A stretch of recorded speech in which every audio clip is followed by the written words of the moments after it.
एक बार की बात है, मगध राज्य का एक बहुत ही प्रसिद्ध सम्राट हुआ करता था। वो बहुत से राज्यों पर शासन करता था। बहुत ही प्रतिभाशाली सम्राट था और उनकी प्रजा उनसे बेहद खुश थी। कोई भी इंसान उनके बारे में कोई बुरी बात नहीं बोलता था। लेकिन अपनी जिम्मेदारियों का निर्वाह करते हुए सम्राट को अपने लिए कुछ समय ही नहीं मिलता था। वो हमेशा अपने राज्य की समस्याओं को सुलझाने में लगा रहता, जिससे वो अपनी आध्यात्मिक उन्नति नहीं कर पा रहा था। और वो सम्राट इस बात को लेकर परेशान था, क्योंकि कहीं ना कहीं उसे इस जीवन की निरर्थकता का आभास था। उसे पता था कि जीवन में कुछ भी कर लो, कुछ भी पाने या खोने जैसा नहीं रहता। आखिर में तो मौत सब कुछ खत्म कर देती है। इसीलिए उसने एक दिन अपने मंत्रियों और अपने राज्य के सभी विद्वानों की एक सभा बुलाई। दरबार में सब लोग बैठे हुए थे और सम्राट अपनी राजगद्दी पर बैठे हुए थे। सम्राट ने सभी को संबोधित करते हुए कहा कि सभी सभासद जरा हमारी बात पर गौर फरमाएं। देखिए, हम अपनी जिम्मेदारियां पूरे तरीके से निभा रहे हैं, लेकिन इन जिम्मेदारियों का निर्वाह करते हुए एक समस्या पैदा हो गई है। हमारे पास बिल्कुल भी वक्त नहीं बचता है कि हम शास्त्र पढ़ें, उपनिषद पढ़ें और बड़े बड़े ग्रंथ पढ़ें। मैं आप सभी विद्वानों से एक विनती करता हूँ, आप मुझे कोई एक पंक्ति का ऐसा सूत्र बता दें जिसमें सारे शास्त्र, सारे उपनिषद और सारे मोटे मोटे ग्रंथ उसमें समाहित हो जाएं, जिससे मुझे उन ग्रंथों के मूल, उन ग्रंथों के ज्ञान का भी पता चल जाए और मुझे अपना वक्त उन ग्रंथों को पढ़ने में भी ना बिताना पड़े। और जो भी विद्वान वो सूत्र मुझे बता देगा, मैं उसे मुंह मांगी कीमत दूंगा। राजा ने वो सूत्र ढूंढने के लिए अपने मंत्रियों को 1 सप्ताह का वक्त दिया।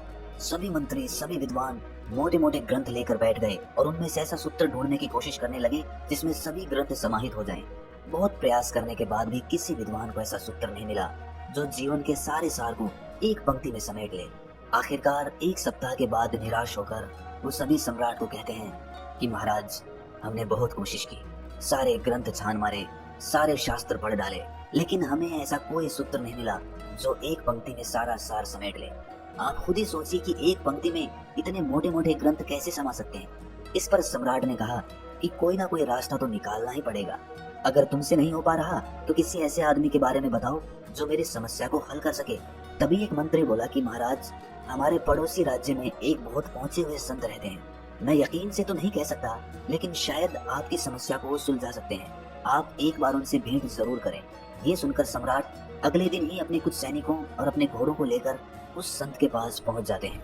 संत के पास पहुंचकर वो उन्हें सारी समस्या बताते हैं। उसकी समस्या सुनने के बाद वो संत कहते हैं कि राजन, मेरे पास भी ऐसा कोई सूत्र तो नहीं है, ना ही मैंने कभी इसके बारे में विचार किया, लेकिन मेरे गुरु ने मुझे एक अंगूठी दी थी। ये अंगूठी जो तुम मेरी उंगली में देख रहे हो, ये मेरे गुरु की भेंट की हुई है। मेरे गुरु ने इसे देते वक्त मुझसे कहा था कि इस अंगूठी के पत्थर के नीचे 2 पर्चियां हैं जिनमें एक एक मंत्र लिखा हुआ है। एक पर्ची हरे रंग की है और दूसरी पर्ची नीले रंग की है। और मेरे गुरु ने ये पर्चियां मुझे देते हुए कहा था कि जब भी तुम्हारे जीवन में बुरे से बुरा समय आए, जब तुम्हें लगे कि सब कुछ खत्म हो चुका और अब तो जीने जैसा कुछ बचा ही नहीं, तब तुम उस हरी पर्ची को खोल कर देखना। उसमें तुम्हें एक ऐसा मंत्र मिलेगा जो तुम्हें उस परिस्थिति से बाहर निकाल देगा। और दूसरी पर्ची तुम तब खोलना जब तुम अपने जीवन में सब कुछ हासिल कर लो, जब तुम्हें लगे कि जीवन में मैंने सब कुछ पा लिया, अब तो पाने जैसा कुछ रहा ही नहीं, तब तुम वो नीली पर्ची खोलना। इसके बाद उस संत ने कहा कि मुझे तो अपने जीवन में इसकी जरूरत ही नहीं पड़ी, क्योंकि मेरे पास ऐसा वक्त ही नहीं आया कि मुझे ये पर्ची खोलकर देखने की जरूरत पड़े। इसीलिए ये पर्ची मैं तुम्हें भेंट कर देता हूँ। और ये कहते हुए उसने वो अंगूठी सम्राट को भेंट कर दी। सम्राट ने भी वो अंगूठी स्वीकार कर ली और अपने राज्य में वापस लौट आया। समय ऐसे ही चलता रहा। बहुत साल बीत गए। राज्य पूरी खुशहाली के साथ चल रहा था। अक्सर बीच बीच में सम्राट के मन में उस अंगूठी को देखकर एक ख्याल आता था कि एक बार खोल कर देखता हूँ कि इसमें क्या मंत्र लिखा हुआ है। लेकिन वो उस संत की बात याद करके उन पर्चियों को नहीं देखता था। वो सोचता था कि कहीं मैं अभी इनको खोल दूंगा तो इनका मंत्र निष्फल हो जाएगा। इसीलिए उसने सामान्य परिस्थितियों में उन पर्चियों को नहीं खोला। लेकिन समय की एक खासियत होती है, वो हमेशा बदलता जरूर है। और इसी तरह एक दिन उनके राज्य पर पड़ोसी राज्य के राजा ने हमला कर दिया। सम्राट ने अपने सैनिक बलों के साथ डटकर उनका मुकाबला किया, लेकिन उनकी सेना बहुत बड़ी थी, जिसकी वजह से राजा को हार का सामना करना पड़ा। हारने के बाद उसका राज्य तहस नहस हो गया। सारे घर बर्बाद हो गए और बहुत सारे सैनिक मारे गए। आखिर में राजा को अपनी जान बचाने के लिए अपने कुछ सैनिकों के साथ वहां से भागना पड़ा। राजा का परिवार भी इस युद्ध में खत्म हो चुका था। अब राजा केवल अकेला बचा था और वो अपनी जान बचाने के लिए पहाड़ियों के रास्ते से भागना शुरू कर देता है। साथ में उसके कुछ सैनिक भी होते हैं, लेकिन कुछ समय बाद सैनिक भी उसका साथ छोड़कर भाग जाते हैं, क्योंकि उन्हें लगता था कि दूसरी सेना के जो सैनिक उनका पीछा कर रहे हैं वो राजा को मारते वक्त तुम्हें भी जिंदा नहीं छोड़ेंगे। और यही सोचकर वो सैनिक अपने राजा को, अपने सम्राट को अकेला छोड़कर वहां से भाग जाते हैं। अब राजा अकेला रह गया था, कोई उसका साथ देने वाला नहीं था। वो दुर्गम पहाड़ियों पर अकेला अपने घोड़े पर सवार होकर उनको पार करता हुआ छुपता छुपाता आगे चला जा रहा था। लेकिन दूसरी सेना के सैनिक किसी भी कीमत पर उसको ढूंढकर मार देना चाहते थे और पीछा करते हुए वो उसके बहुत करीब पहुंच चुके थे। तभी राजा को उनके आने की आहट मिली। राजा तुरंत अपने घोड़े से उतरकर वहां पर कुछ झाड़ियों में छुप जाता है। राजा जब झाड़ियों में छुपा हुआ था तो उनके कदमों की आहट से राजा का दिल सहम जाता था। तभी झाड़ियों में छुपे हुए राजा को उस अंगूठी की याद आई और उसने छुपे छुपे ही उस अंगूठी के ऊपर वाला पत्थर निकाला और उसमें से हरे रंग की पर्ची निकाली जो उस संत ने बुरे वक्त के लिए बताई थी। राजा ने वो पर्ची खोलकर पढ़ी और उसके बाद उसके चेहरे पर मंद मंद मुस्कान आने लगी। उस पर्ची में लिखा था कि ये वक्त है, ये भी बीत जाएगा। ये मंत्र पढ़ने के बाद उस सम्राट के मन को हिम्मत मिली और वो वहीं पर छुपा रहा।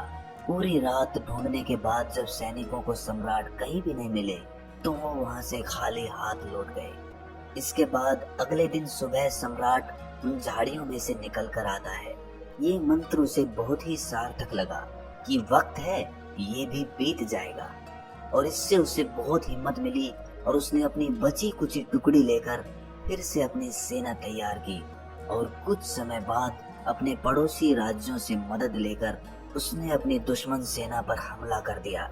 उसने पूरी हिम्मत के साथ वो जंग लड़ी और आखिर में वो जंग को जीत गया और उसे अपना राज्य फिर से वापस मिल गया।